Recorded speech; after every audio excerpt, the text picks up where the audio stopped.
Hello, are you out there? It's Mark with Redo Over, and we're back to Stellaris DLC Vanilla. Yeah, no DLC Vanilla. There we go.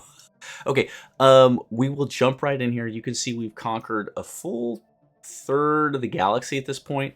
Yeah, we're playing on easy mode, but uplift just happened, and this is giving us species traits. So let's jump right into this. I don't think we've looked at this yet. We could click on the tile here for unspent trait points, or we can access this via the species option, F6, right there. So you're going to notice right off the bat that we have two species, the it's not Dor, it's Domana, pre-sapients. They are on Lishval Prime, and we have the Kundin pre-sapient on Niam Prime. So this works well with the flavor of roleplay we're doing. We are xenophile, so we love having the mixture of all the different alien species. Works well with us. You could certainly not want to uplift these creatures, potentially, but ultimately it's 3 pops and 3 pops for 6 total free population. I mean, we did the science. We took the time to do the research, and I'm sure it's going to cost us some energy or unity to do this. So, or maybe science to do it, possibly, but yeah, it's a lot of pops quickly. You can, just for comparison, these are all the species in our empire. Remember, we have immigration treaties with the Ishni and the Juvens, and I believe we have some Nat Fancan colony ships en route right now. So we will gain a few Nat Fancan colonists. But yeah, we have 19 Juvens in our civilization. We have 7 Ishni. We have 127 humans. We have 16 robots, but yeah, this is the breakdown to see the makeup of your civilization. Now you'll notice that the uplifted or sapient species have more positive traits and some negative traits, right? The humans, the Ishni, the Juvens. The Kundin and the Domana have essentially the preference world. That's this first category here, right? We have arid, desert, wet planet. Oh, okay, tropical. I don't know why robots have wet planet preferences. It's like our circuits love water. But they have a single benefit, right? Earthbound is a benefit. It means 10% extra energy credit for the Domana and plus 50% to army damage. It's a decent buff. Down here, the Kundin have what I don't know why that's not red. Look, forcefully devolved. This is part of the story here of this species within the universe. Is that either they devolved themselves or an alien godlike species came along and devolved them. Instead of eradicating them, they made them cavemen again, functionally. I'm just amazed that the forcefully devolved is not a red symbol. Right? It's just like this teal symbol. But it's minus 10% to army damage, minus 10% to resources from job, minus 10% to pop growth speed, and minus 20% to leader experience gain. Somehow that's not a negative trait. I don't know, but yeah. These guys, it might be tricky to get something good out of them. So we're going to find out right now. But yeah, let's start with the Domana just by virtue of alphabeticalness in the order. Also realize, I'm not 100% sure, but I believe when you find a pre-sapient cohabitating a planet with you, their population will be 3, and I don't think it grows. I think that's what it's always been. It's like a throwback to Master of Orion 2.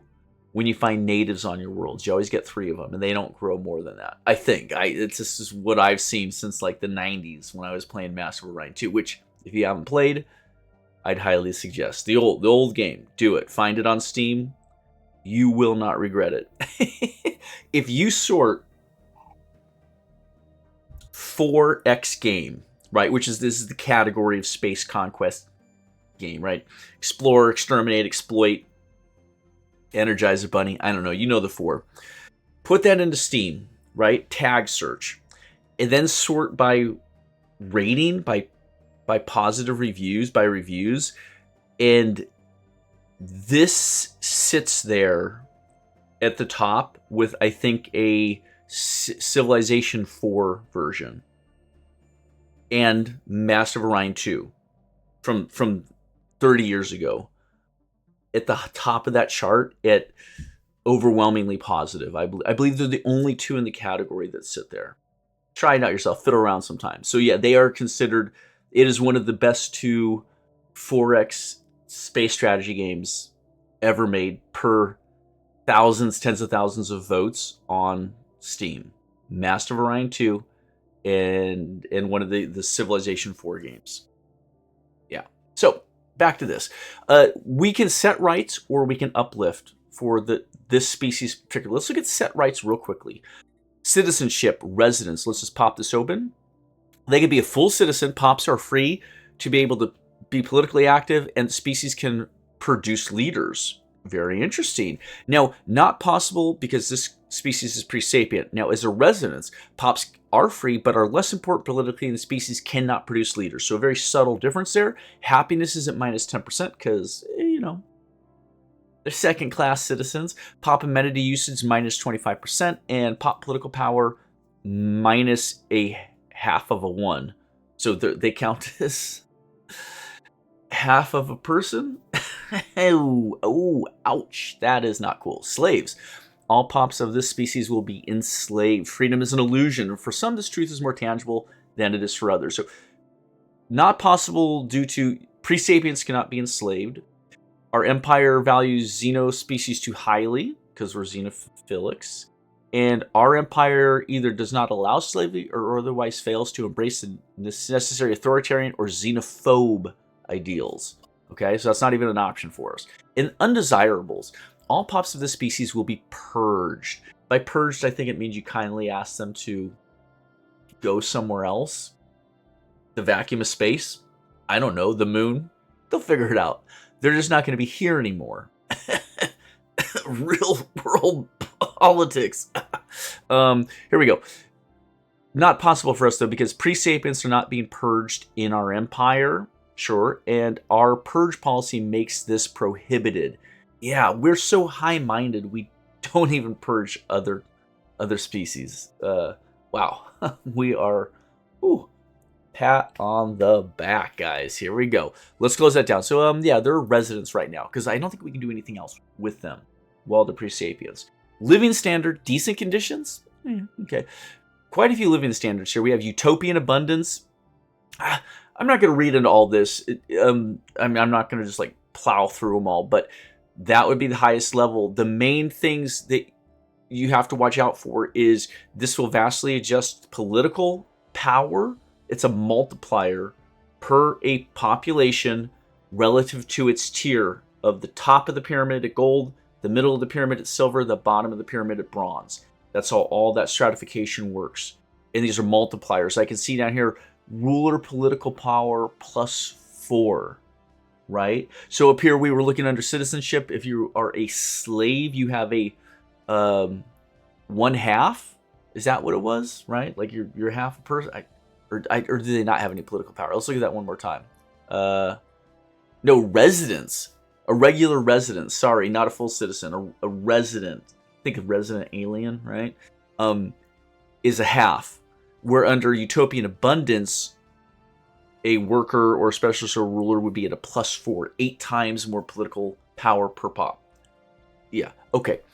And there's other benefits. Happiness, consumer goods usually get more expensive the higher level. So for in this case, the upkeep for utopians are all at a +1 consumer good. It's just one more than the one or the part of one they would take. Actually, I think a lot of pops don't even take a consumer good. They take a 0.2 or 0.5 a consumer good. So it's a lot more expensive. Even though it says +1, it might actually be 200% more expensive to support them with the consumer good. So academic privilege, that's for your scientists, social welfare, decent conditions.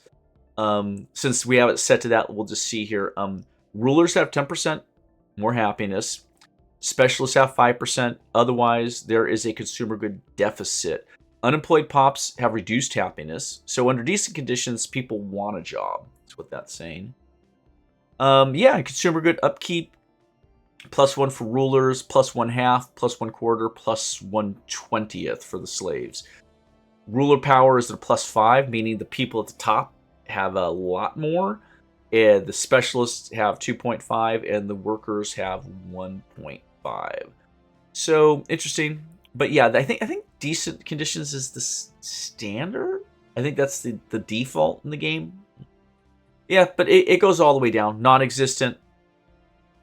I think that happens if you're gonna purge someone. We do not budget for the dead. Oh yeah, the species in the process of being purged. Yeesh. No food, no housing, no medicine, no right to live. That is brutal. All right, let's close those down. What else we got? Military service, full military service. Interesting. We will let pre-sapients serve in our armies. And well, they can't make commanders because they can't make leaders up here, but otherwise they would. That's crazy. Soldiers only, mean just for armies, no commanders, and exempt. They cannot do either.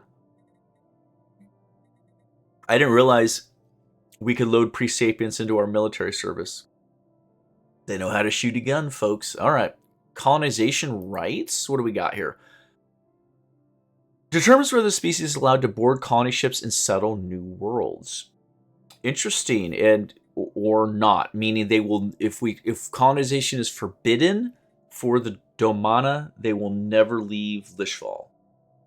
If there was a species you wanted to fiddle with and uplift, but you didn't want them spreading throughout because because their traits aren't as good as all the other species or what the main species, you could, for fun uplift them, for the free pops uplift them, but not let them spread out. Now, they will start reproducing on your given planet. So the number of them would go from 3 to 4 to 5 over the course of the game. But yeah, in this case, we'll let them travel anywhere. We can make a colony ship that if there are worlds out there that are preferentially tropical, yeah, we'd send them out. So pretty simple there. Population controls, no population controls.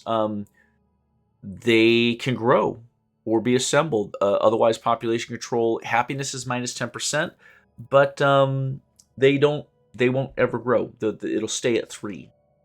Yeah. Now, I noticed that we don't have population controls on these guys, but again, I don't think they're growing. And I just think that's because without uplift, you can't get that to switch over. So I think it's like you got to dump the research into the uplift technology. That's the benefit of doing uplift, is that you gain access to these pops, I think. Close that down. Migration controls. Yeah, this is... once they are citizens, they can move freely. Either they are controlled and they can't migrate, or there's no migration controls. They can freely move as jobs and housing and amenities allow between our worlds.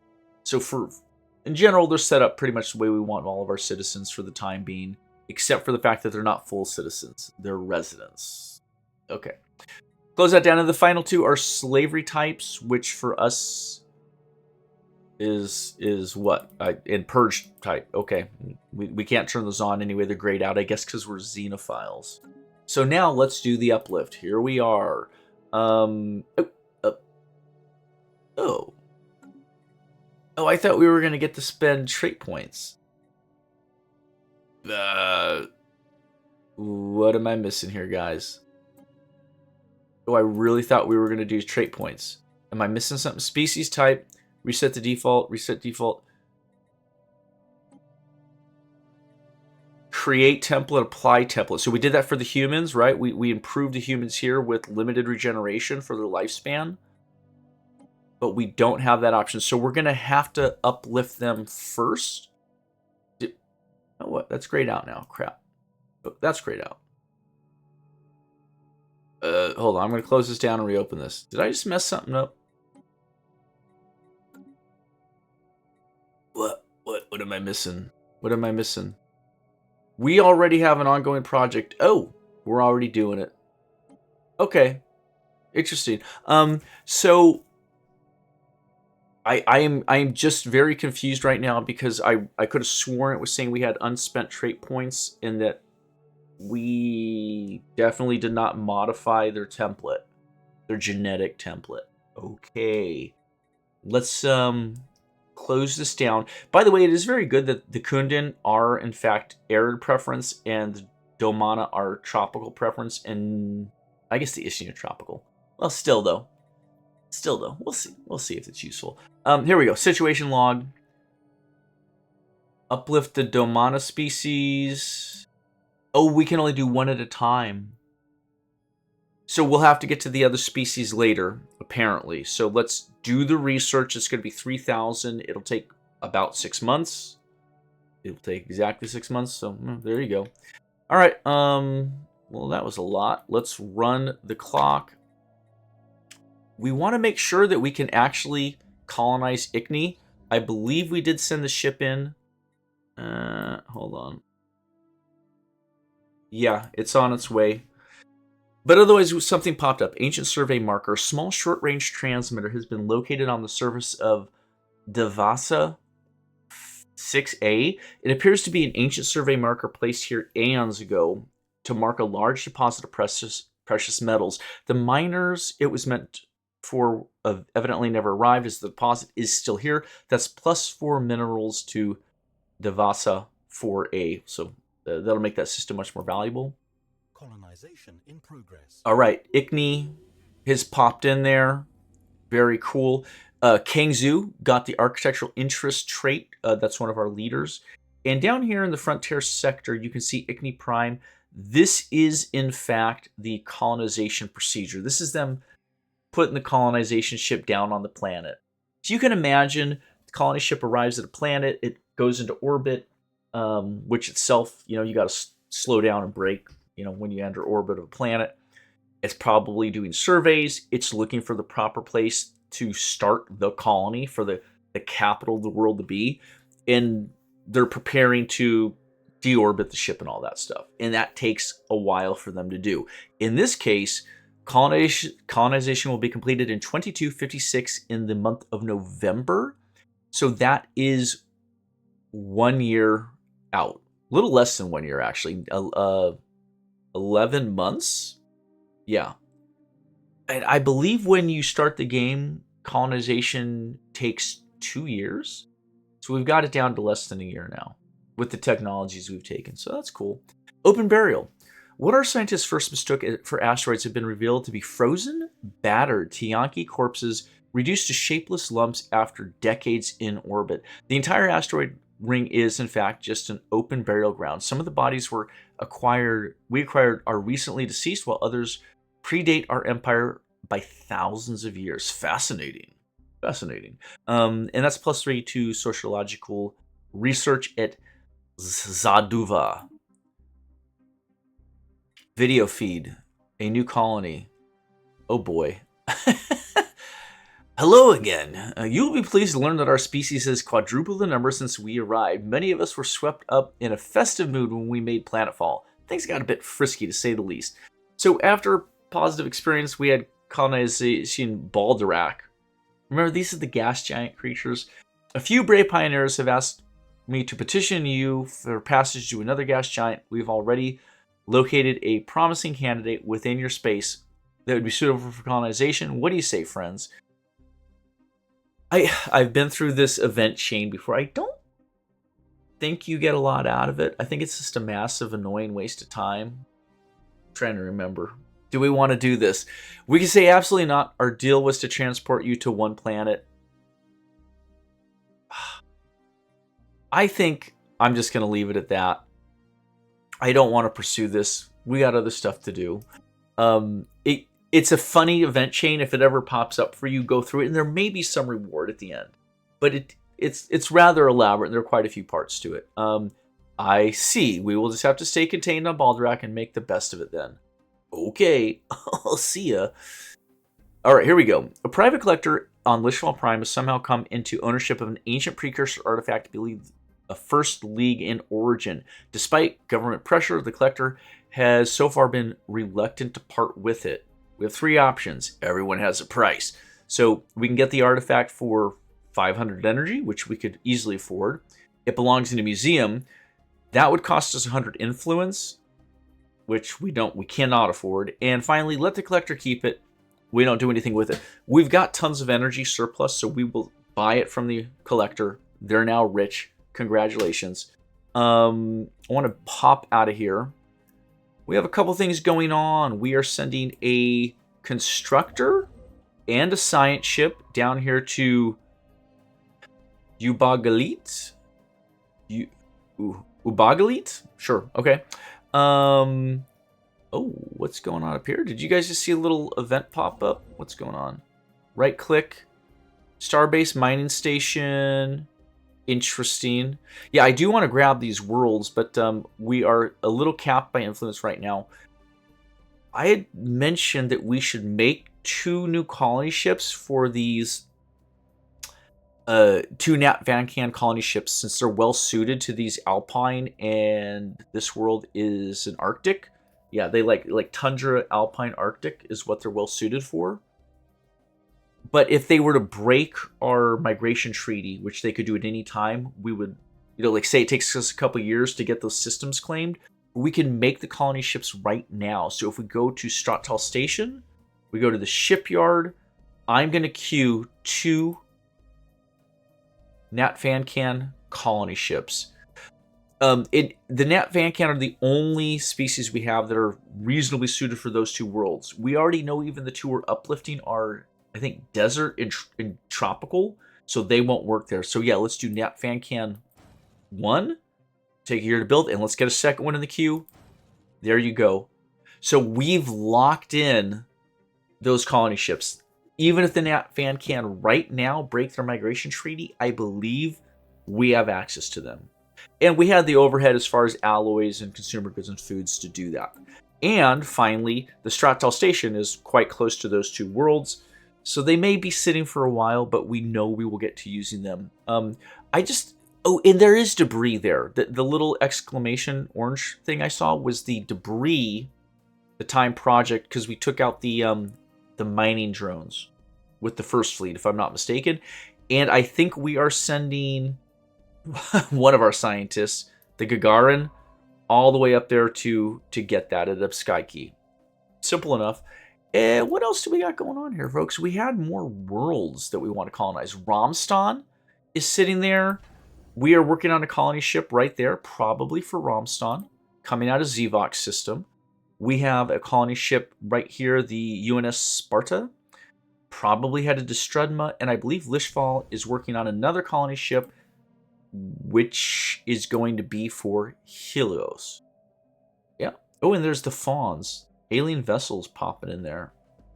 We got Placid Leviathans all around us, the Tianki, a lot of them. We have Vlur, who's neutral to us. But, yeah. Yeah, we'll see what happens. We even have another world down here. Ifalagua, that's another Alpine. I'm not gonna... I could commit and get another Nat Van Can colony ship going for that right now. Do I want to do it? Do I know we're going to get that far? It'd be a lot of worlds, I'll tell you what. You know what? Screw it. Let's just do it. We'll go to Lishval. We're going to take a colony ship. We're going to throw some Nat Van Can on it. So, yeah. We are essentially attracting tons of Nat Van Can to us. And in general, we should have quite a bit of cross-migration, immigration between all the different species. We have turned on one of our, if you recall, under government's political policies, edicts, land of opportunity. Immigration pool plus 100, pop growth from immigration plus 25%. Yeah, we're running that active at very little overhead on that for our Unity. But that should help our populations grow across pretty much all of our colonies.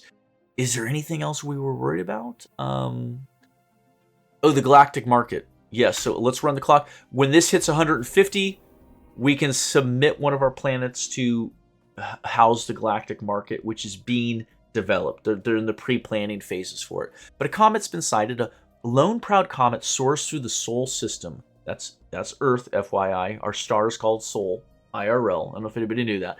Clearly visible from Earth. It forges its own path through the cosmos, vibrant and ever undeterred. This is the ideal which all humans strive for. Oh man, it's a good omen. For 5 years, we have plus 5% happiness. Awesome.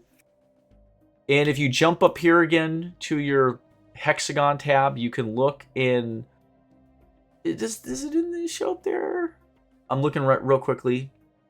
You know what? That may only be for Earth since it happened in the Sol system.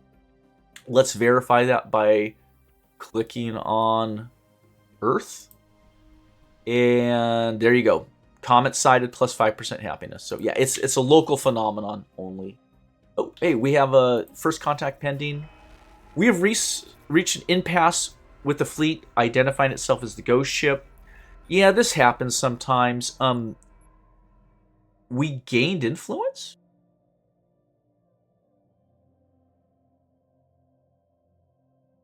We have summarized our findings for future teams of scientists to make use of it in case such an opportunity does arise.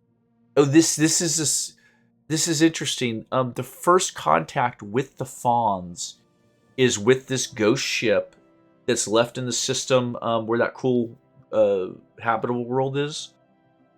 But it ends it. This is it. This is the end of the road. Ends the first contact procedure with the ghost ship. So they weren't a civilization. They were an entity that we thought might be a civilization or a species, but it's not. It's just the ghost ship. But we get 47 influence. That's perfect. That's exactly what we needed. Ongoing investigation. Our linguists are becoming increasingly frustrated by the failure. It seems these particular aliens are doing their utmost to prevent us. Yeah, it seems our linguists have suffered a major setback. But communications were established. Oh, that's so kludgy. Essentially, it's saying we failed. It completed the communication event chain, which you would find up here under situation log. And it says we succeeded. By succeeded, it means we finalized it, not that we actually managed to communicate with it. But because we were the species that concluded that communication chain first, both sides are trying to decipher the other's language, we got the influence benefit. Oftentimes you might wonder why all the communications with all the Xenos you'll find up here in your situation log. And you go, do I want to take one of my what the hell is it? My diplomats. I can't remember what they're called in the game. They're diplomats. Do I want to take one of my diplomats and have them try and open communications with this species? Why do I care? That species will eventually open communications with me. The one benefit usually is a lump sum reward of influence if you get it first. So having things like code breaking and having other special traits for your diplomats can make it so you get those more often, that you're the one that deciphers language first. And you get an influence bonus. That's the reward for doing that job. Everything in the game gives you a reward for doing it most of the time. I think there's a few anomalies or event chains that are detrimental or at least neutral, but yeah, that's what's going on. That being said, we have the influence we were waiting for. That's done. So what world do we want to promote? Now, I did not go onto YouTube and find out if it's wise to make your capital city and promote that to be the galactic market world. I had heard tale that possibly you're not supposed to use your capital city, but in general, when we go up to the decisions tab, the galactic market nomination right here pretty much point blank says it is best to nominate a planet which produces a lot of trade value, as that will make it more likely to be chosen. Okay. Obviously, Earth is at an 80 for our total trade, right? That is saying trade, right? Hold on, let's just trade value. Yeah. Does any other world come even close? We've got a 15 at Alpha Centauri, 20 at Sirius Prime, 29 at Wentworth. Well, that's not bad. That's not bad. You know what? Let's do Wentworth. Let's do Wentworth. Right there. So we're going to go to decisions, and we're going to drop down to nominate. So this will cost 1,000 energy, 150 influence. Boom. There you go. Base marketplace competitiveness rating adequate. I would like more than adequate. Let's jump back over to Earth. Is it possible to nominate more than one planet? Question mark. We have already nominated a planet. Number of pops is greater than 20. Okay, so you cannot nominate more than one planet, but you know what? We're just trying something different. Probably would have been better to choose Earth there, but We'll see what happens. We'll see what happens. I don't know. Some of the... Colonization in progress. Awesome. Some of the mechanics of the game are quite opaque. They really hide it from you, the player. We've got some stuff popping up. Encounter in Uboglit. How do you say that?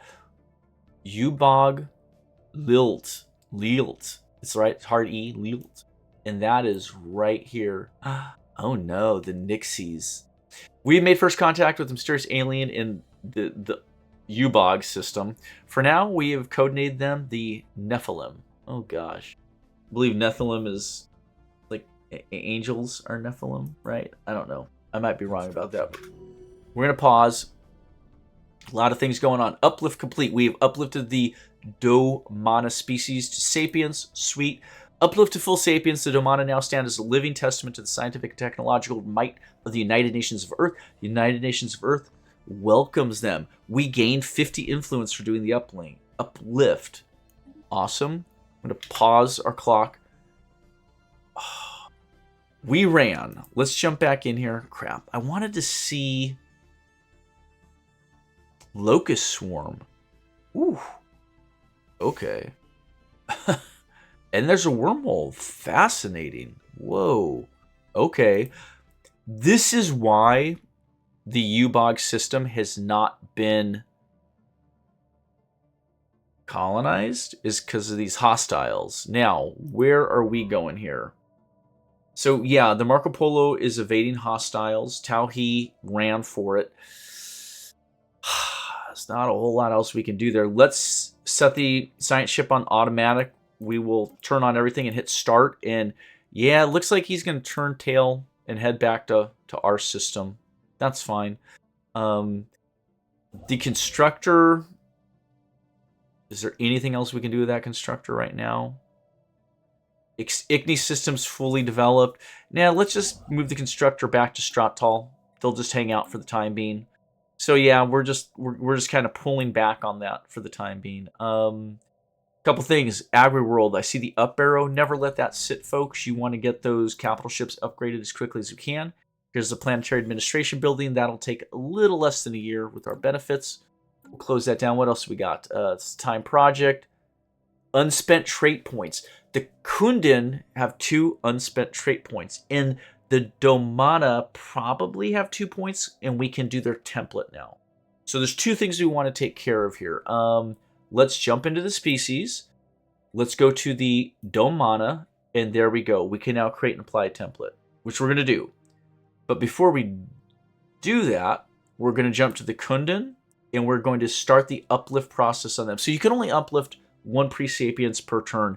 Again, this is going to take 10 months. Oh, wow, that'll take a while. Okay. So there is that cost that it's slowing up your society research for half a year, 10 months a year while you're uplifting these different species. Your technology is not moving forward with other research. So there's a trade-off there. So that'll be done eventually. But while that's going on, we can look at the Domana. I can see they are still earthbound and they are uplifted. There's no other thing that uplifted does. Do they not have trait points? We have 0 trait points remaining. We have 3 pops. Well, I will say that at least the Domana give us 10% to jobs.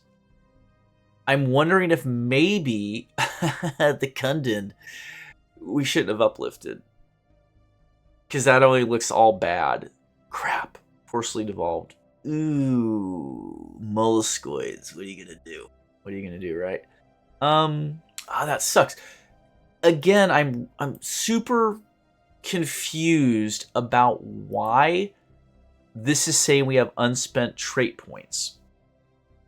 Does uplift cost 2 trait points and it's automatically applied when you go through the uplift procedure without resetting the template? It seems like it must be, because the damn thing keeps saying, you have trait points, and we're like, cool, but we can't spend them or modify their template. So, to me, that is that clear? That doesn't seem like they set that up the right way in Stellaris. FYI, Paradox, just It's weird, but yeah, I'm assuming uplift, to get that teal uplift icon, it takes 2 trait points. I guess. I don't know. It makes no sense to me. What else do we got? First contact. Yeah, this is the Nephilim. Nephilim, yeah. We are going to assign one of our what envoys? They're envoys. My gosh, they're envoys. To me, they're diplomats. But yeah, here we go. Right there, Jacques. I'm not even gonna. I'm not. It's some French name. I don't know. I'm not gonna try that. Close that down. Evading hostiles. We know that. Construction completed. Where? What are we doing here? Chetris. All right. Oh, cool. Chetris is done, so we can actually go claim the Helios system now because we want access to that Tundra world. Perfect. So we will move the India on.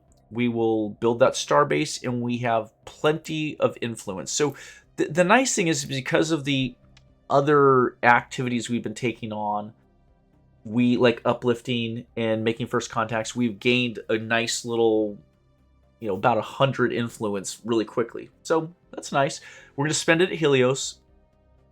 We have a couple colonies going. Lishval and Strudna and Ichni. Well, not Lishval, sorry. Strudma and Ichni are colonies under development.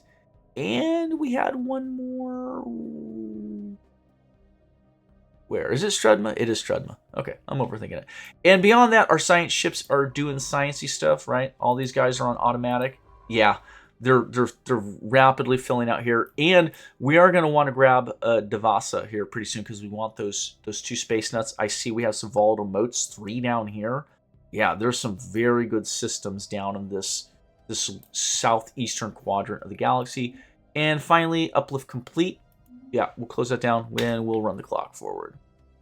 I think that's about everything we had on our to-do list. Lift up, follow up. The Dormana have been among us for several days now. All is well on planet Lishval Prime. It's kind of interesting, the idea that we just did this to like tens of millions of them all at once.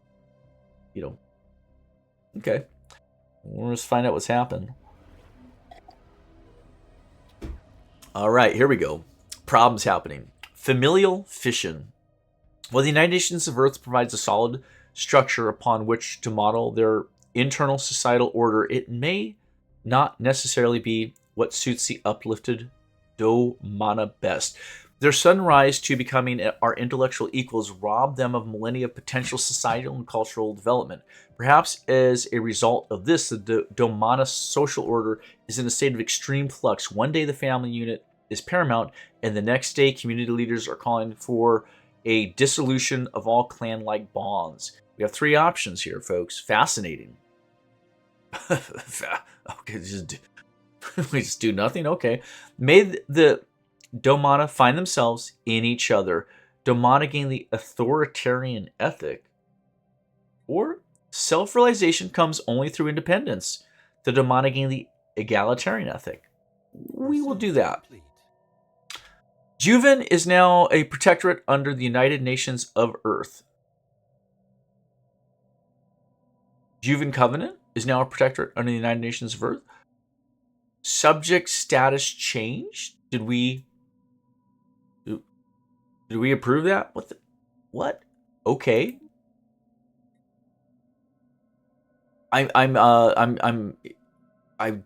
haven't seen this before. Juven Covenant is now a protectorate under the United Nations of Earth. Subject status changed. Remember, they had, what's the term for it? Vassalized to us. But now they're protectorate. I don't know why. We didn't approve that. So let's jump. We got a couple of options here. What do we have going on? Uplift's going.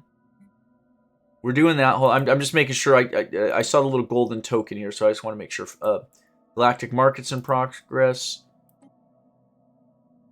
Oh, Tianki lure. Oh, crap. Are we doing that? Hold on, folks. So much stuff. We need to get a constructor down here for that. Shit, I need another damn constructor. They're building mining stations. They're backfilling up here. Should I get another constructor to handle all these systems? Yeah, here's the thing. You'll notice we have 3 science ships moving out ahead of us right now. That's the ghost ship, which is fine. So meaning the science ships are going to clear systems faster than our one constructor can do that. I'm going to jump into Lishfall. They've got a colony ship going. I'm going to get a second constructor going just to help handle this mess. This constructor is probably going to be backfilling all these other systems for quite a while. So it has its own area to work in. We have this entire branch off here that needs to get developed as well. Simple enough. Let's take a look at the status change here, though. So if we go to contacts, that is vassal. A vassal is a subject type with an open subject agreement and several available options for both the subject and the overlord.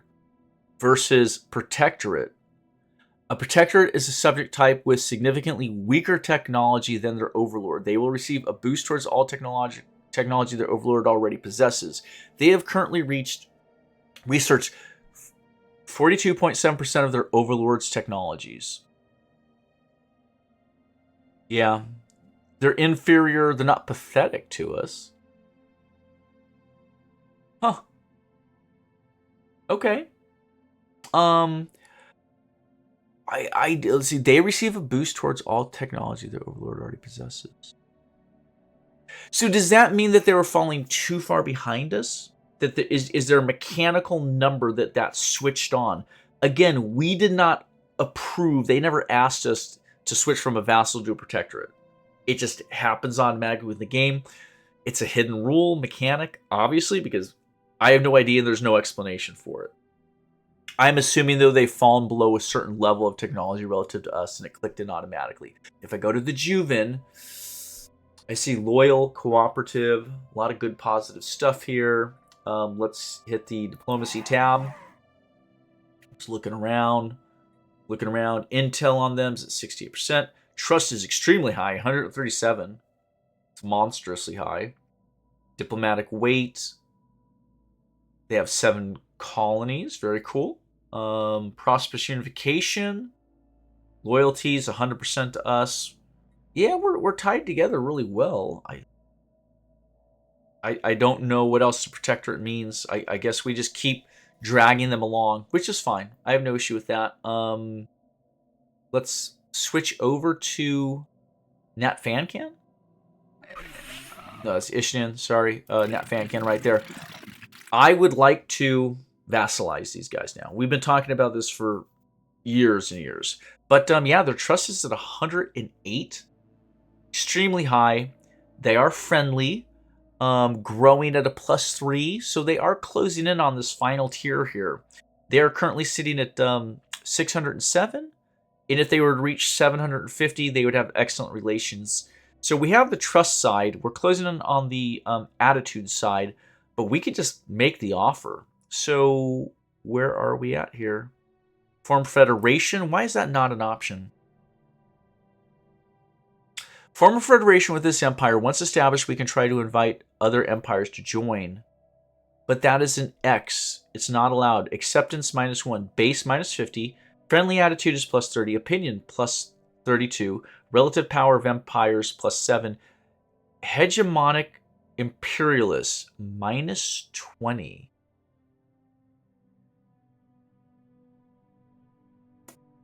Okay, that's them. They're hegemonic imperialists. Yeah, right here. They are hegemonic imperialists. Okay. So they don't like that? But does that mean that's not an option at all? If I click, oh god, I'm afraid to click it. Oh, there we go.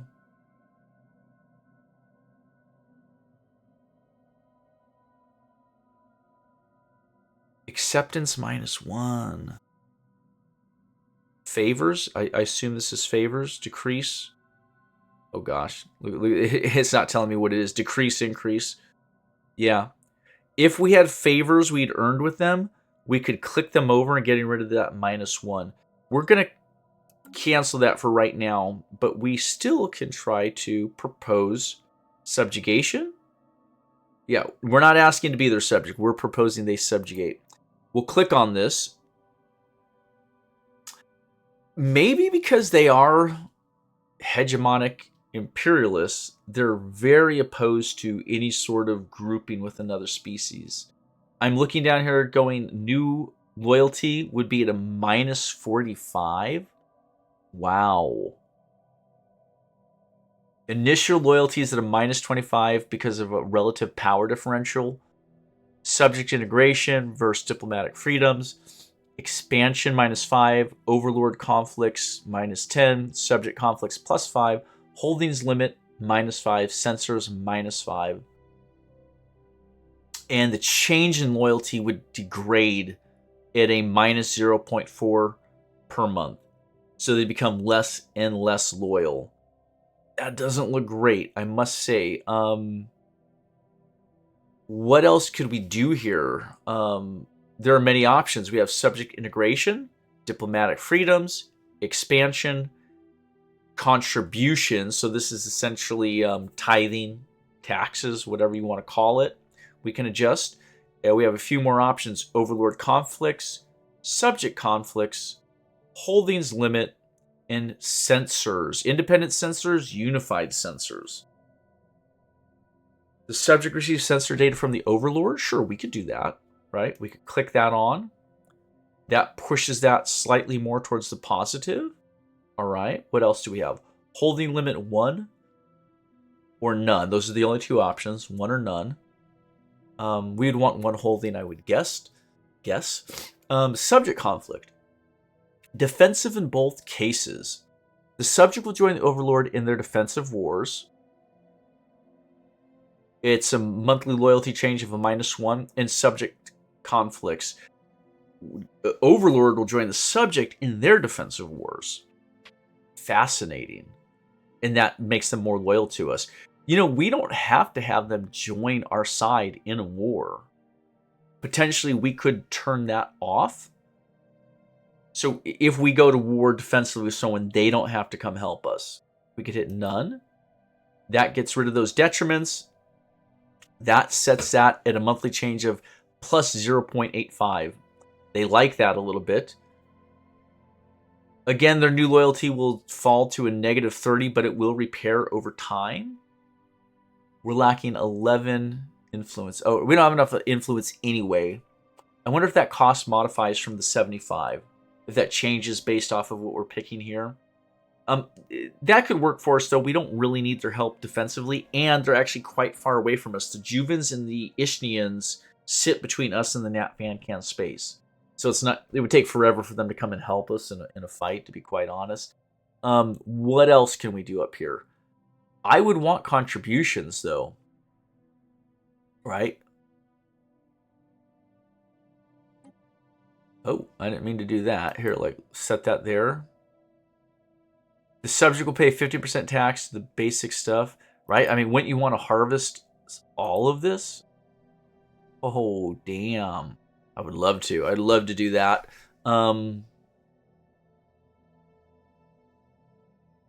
Well, let's look at this. We're going to close it down for right now. There's a lot there. They don't seem to want to be with us, maybe?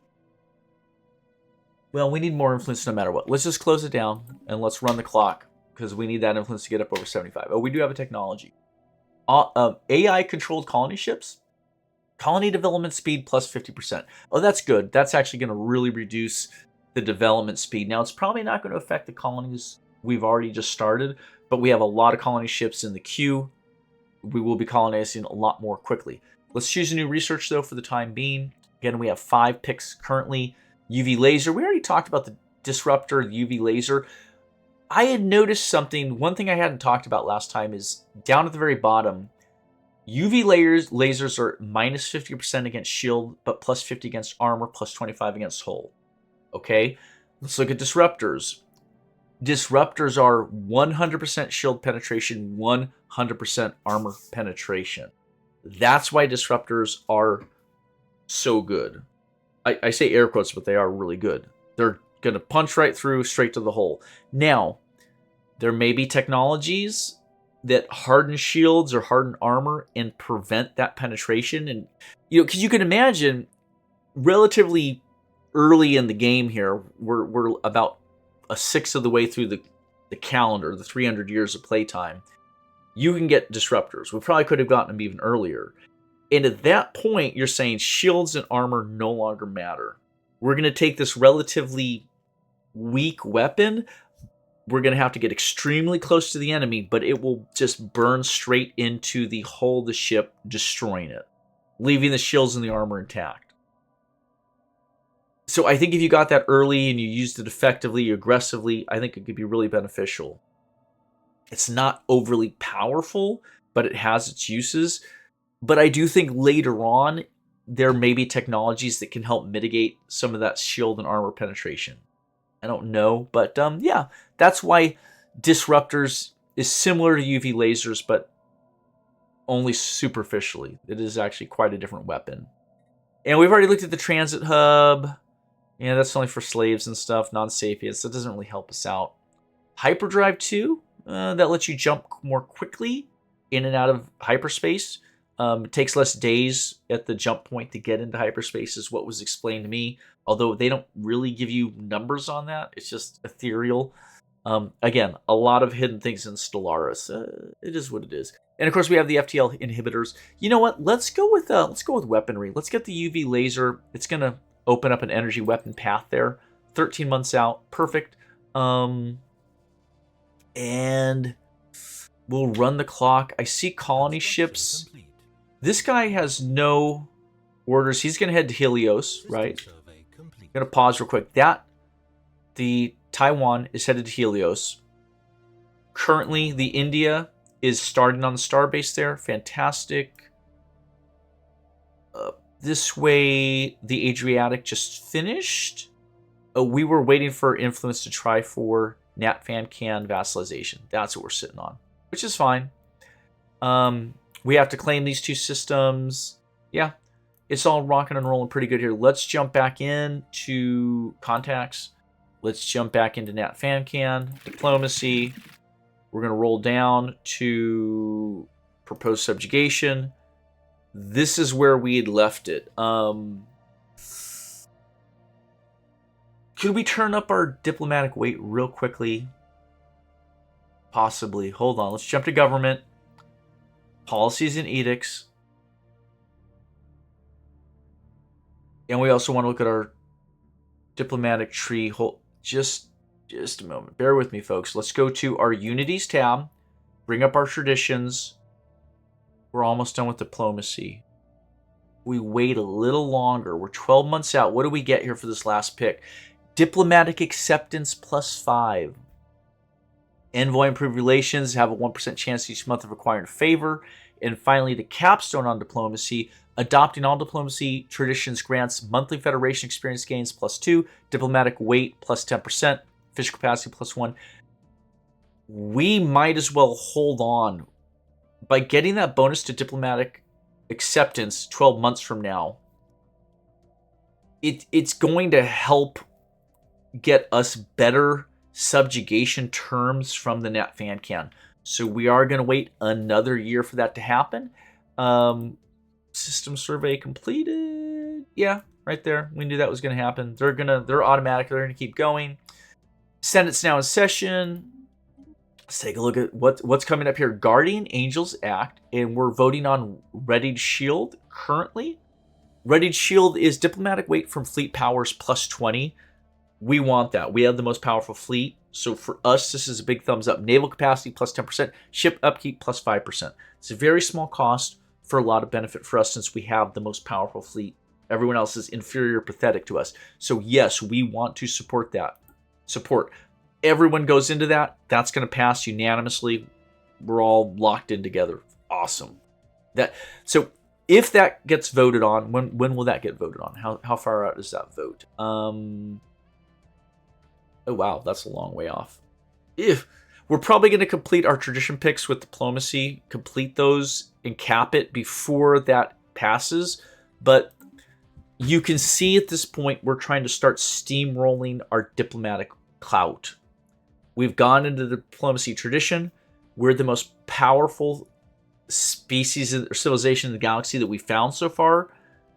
And we have two 2 other species vassalized to us, which lets us influence the Senate with their vote. They vote how we vote. So at this point, we're getting we could pull a lot of strings. We're puppet mastering everyone else in the galaxy. And that's working well. But yeah, we're going to run that clock forward. We want to let those traditions finish up here. Research complete. Got more research done. What do we got? Unlock synthetic crystal building. Perfect.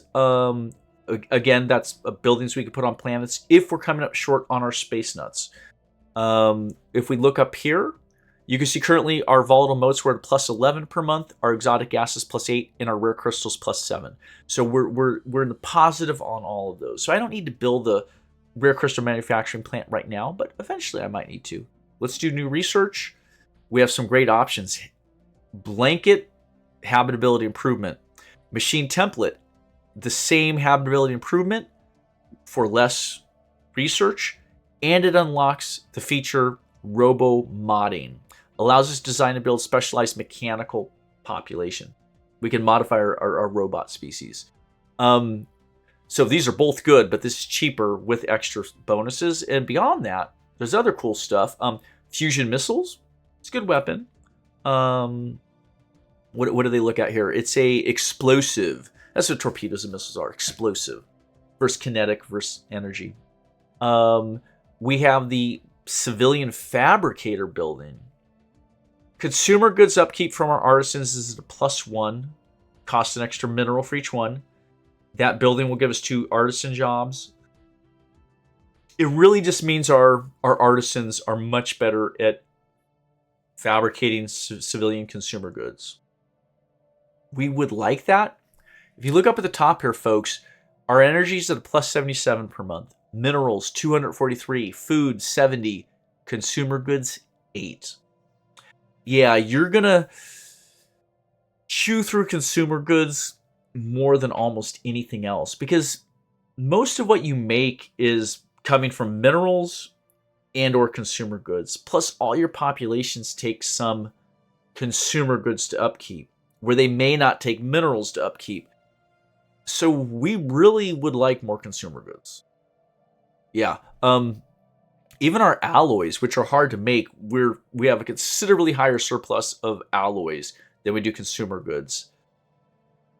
And I think when we look at the market, I think we're already purchasing consumer goods and alloys. Yeah, we're buying 5 consumer goods, 7 alloys, selling a bunch of food. Oh, we can sell a bunch more food. Hold on, let's do that real quick here. Hold on. I'm going to shift click. No. Control click. Boom, boom. Let's push that up to 50 because we do not need that massive 70 surplus. We'll hit accept. So we're selling off a lot of mineral, a lot of food. And we're going to keep buying these rare ones for the time being. Let's just check real quickly to see if are we nudging that value? I think it is starting to drift. Yeah, I'm sure because we're buying 3 per month, it's starting to push those over.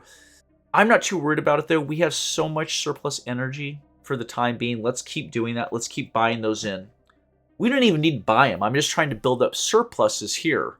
I want all those to be into the K category. Thousands of each of them in surplus. If we run into energy limits, we know that we can easily reduce the amount we're buying per month and get back. I mean, we're buying those at 13 energy a pop. So for the 9 of them, that's well over 100 energy a month is going into purchasing those right now.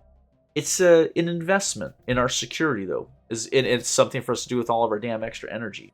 So we have a lot of overhead on our energy, but we don't with our consumer goods. We're already kind of buying as much as we can. I really want the civilian fabricators, and it's cheap. City and housing districts +1. Okay, that would just add for all of our colonies, we'd get an extra housing district. That's cool. And then a couple of technologies down here, ion thruster, crystal infused plating. Those are both good. We should probably grab onto those eventually. But I want that civilian fabricator. We'll have it in 26 months. That's not too far out. And let's run that clock forward. That colony ship should be moving out. And what do we got going on here? We completed the uplift for the Kundin.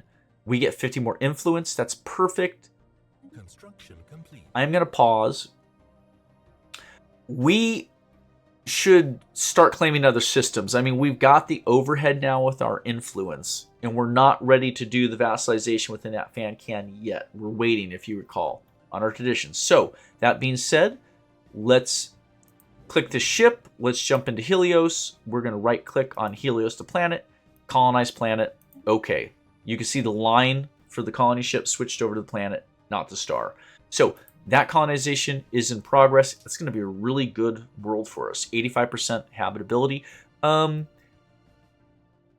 we have this colony ship here, the Memphis. Are they due anywhere? Possibly here? Were there any other worlds hiding? No? Let's just, okay, here we go. Let's just send them there. Right? We don't need them to do anything else. And Lishval has a constructor ship in there, which is awesome. So now let's jump up here to the Adriatic. Let's send them to Busim. 8 energy there. That's not bad. We'll start building that starbase to claim that. We have a little more influence left. Yeah. Let's socket in here at Elthing. Right there. Start building that one. And yeah, things are coming up pretty nicely. Let's send the Alaska to Elthing. And I believe Strattal is working on another colony ship, which we'll send to Akram. So we are going to gain quite a few new colonies. I mean, altogether, we have 3 going, and it looks like we have an additional 4 planets that are going to be joining that. So we'll have added 7 colonies just in these couple of years of play. The reason that was possible was because of our diplomatic ties with the Nat Fan Can.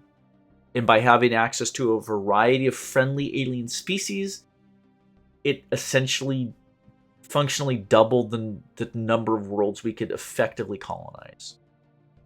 So the humans couldn't do this alone. The humans would still be stuck on like 4 worlds.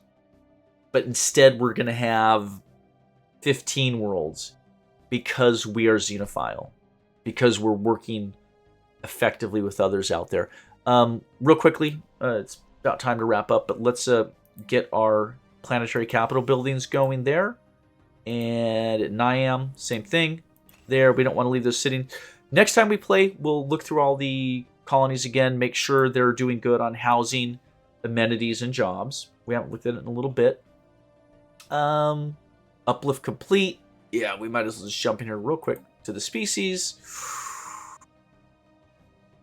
Ugh, they're just terrible. They're terrible citizens. They have no trait points. Oh my gosh, we probably shouldn't have uplifted them. The devolved just makes them really bad citizens. Okay, we got extra pops. I'll tell you what it means is that the next time we play, we want to take a look at Niam and we want to take a look at Lishval, because by adding the 3 pops, we need jobs for them. So we may be out of jobs right now on those 2 planets.